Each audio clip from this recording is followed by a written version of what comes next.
I'm honored to speak on this special occasion.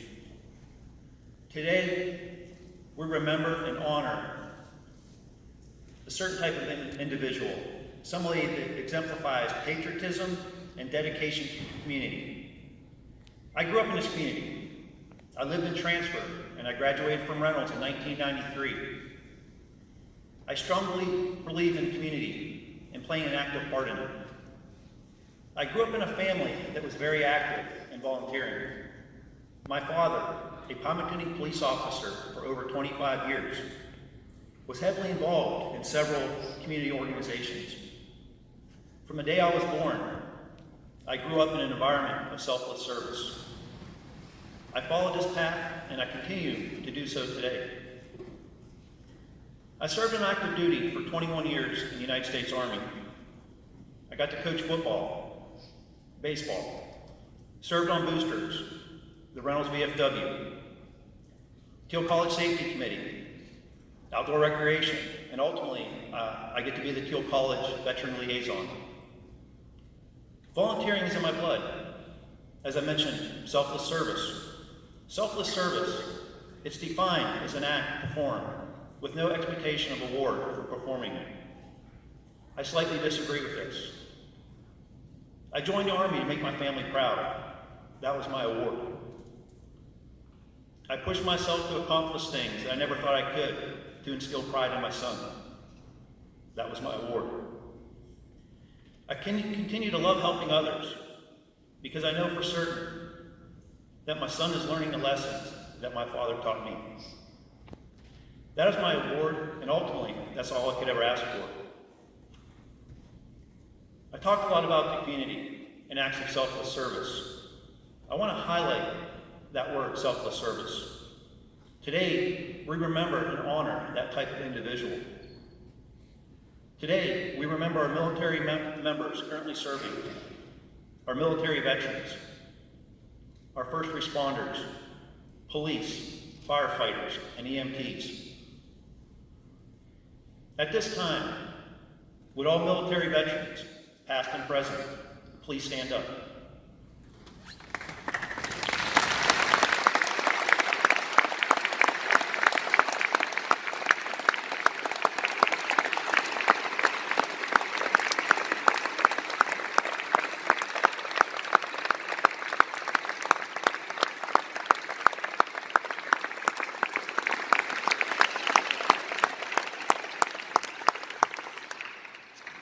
Thank you. Please be seated. Would all first responders, police, firefighters, and EMTs please stand up?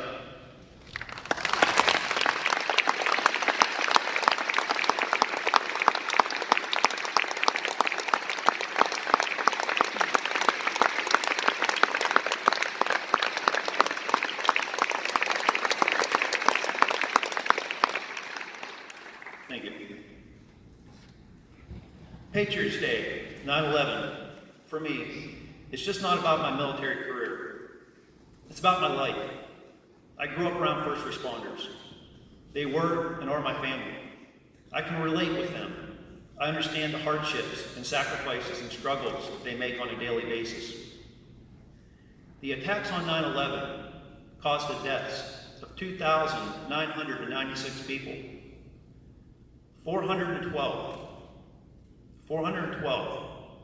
of the 2,996 were first responders. Since 9/11, over 7,000 military personnel have lost their lives.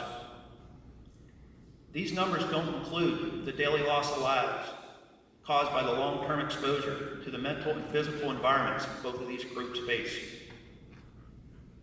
Every time a veteran or a first responder goes to work, they never return.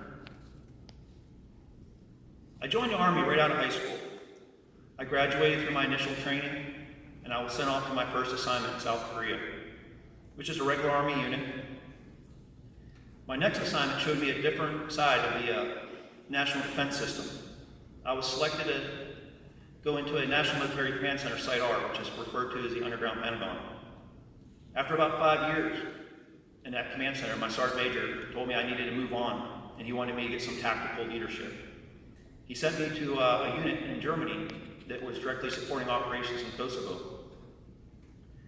While I was in Germany for 2 years, I got selected to work at the White House. This was probably the biggest move of my career at this point in time.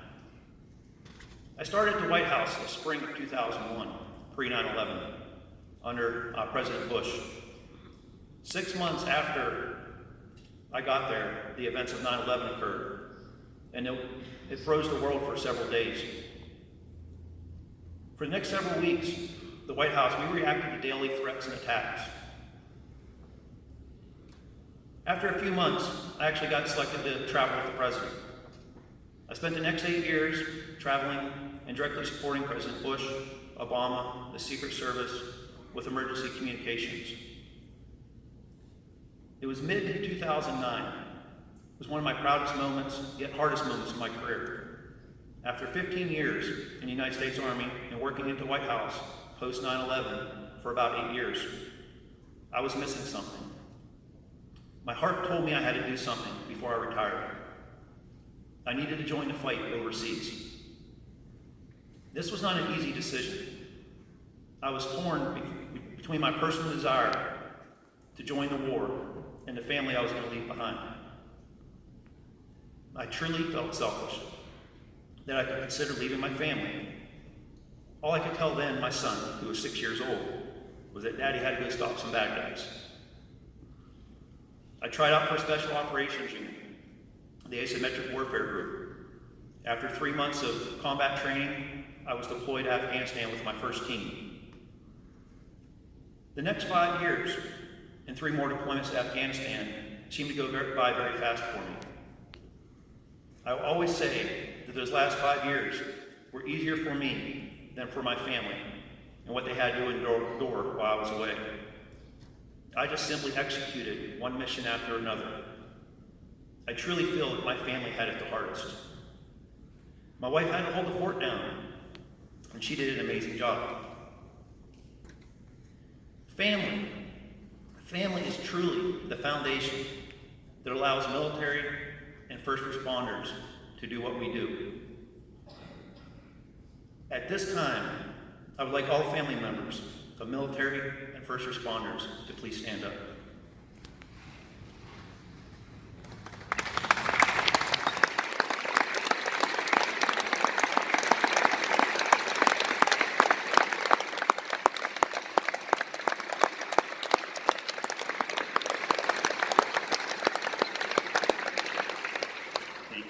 We couldn't do it without you. The one conversation I'll never forget was just before my 20th year in the military, when I sat down with my wife Melanie and my son Mitchell to discuss our future. Mitchell, now about 10 years old, just simply said, "Dad, I want you home to coach." So it was pretty easy. I went to work the next day, talked to my sergeant major, and I submitted my paperwork. The next year was crazy.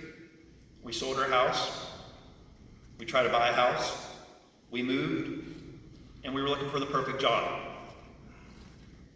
Well, here we are, back in the community where it all started. I couldn't be a better place right now. I got to coach, I got to watch my son excel. I got to work at Teal College, and I continue to work at Teal College, which exemplifies community outreach, supporting veterans on a daily basis. The work I get to do with Teal College, with the veterans, and the Reynolds VFW, I'm truly blessed. In closing, Patriots Day is a day to remember the lives that we lost and the sacrifices still being made on a daily basis. It's also a day for us to re-energize our patriotism, compassion, and spirit of unity that inspired our entire nation 18 years ago. Today is a day we all need to take a hard look at ourselves, never forget, and rededicate our commitment to our community and nation. I challenge everyone here to take time today to reflect, to remember, and most importantly, ask yourself, are you doing enough? Thank you, God bless, and God bless our great country.